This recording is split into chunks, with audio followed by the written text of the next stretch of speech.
galjitan kan dhugaaf dhiigaa turetu warra saalaan galfanne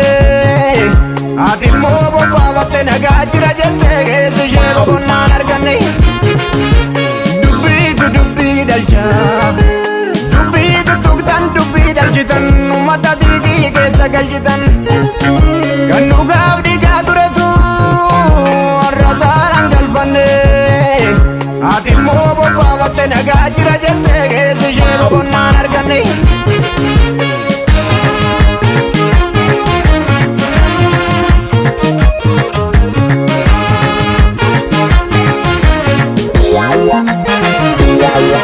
qalbiin diinaa kaleessa nu murte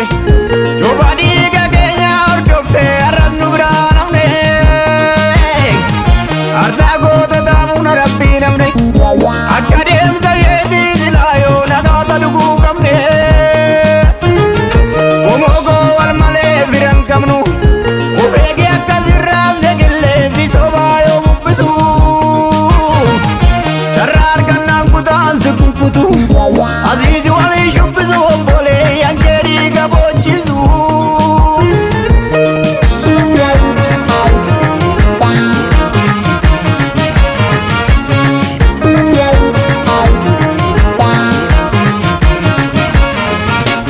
lallaba gowwaa firatu kaana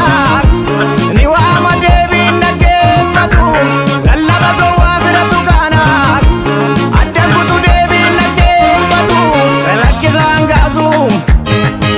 gomogoo dadammaqni maqaan kee kun nama baasu lakkisaan kaasu gomogoo dadammaqni maqaan kee kun nama baasu barwaa hundi irra dibaa gubbaacha lakkisaa keessa milchaanne borsi dibaa hin fudhatin irra dibaa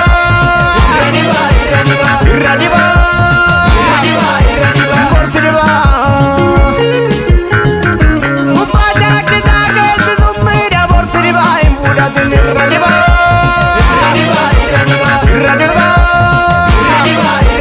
borsi dibaa obsineerra obsineerra obsineerra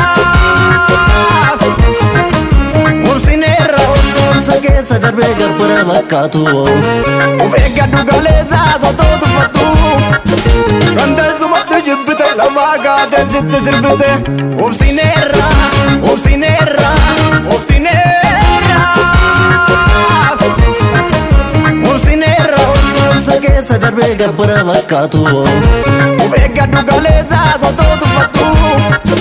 kan teessumatti jibbite lafaa kaatee sitti sirbite barwaa hundirra dibaa reengaa taphatana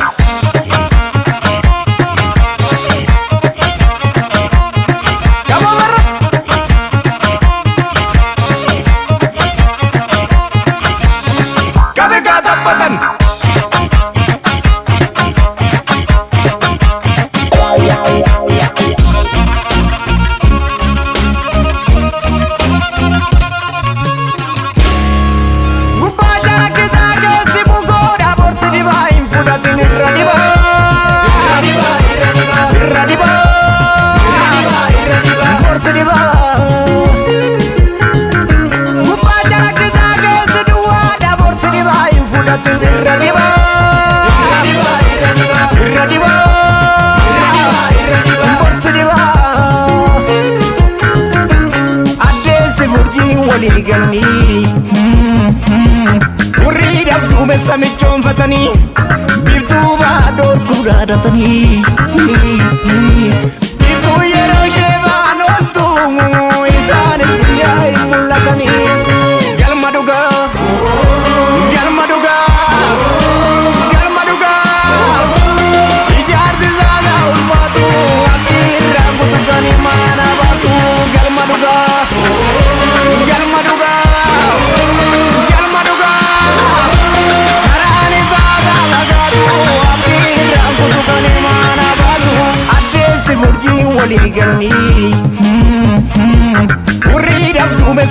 irraanfatanii biiftuu baadootu gaadatanii biiftuu yeroo ishee baan ooltu isaanis guyyaa hin mul'atanii galma dhugaa galma dhugaa galma dhugaa waa baay'isaa qabaatu abdiin irraan kutu kan imaana baatu galma dhugaa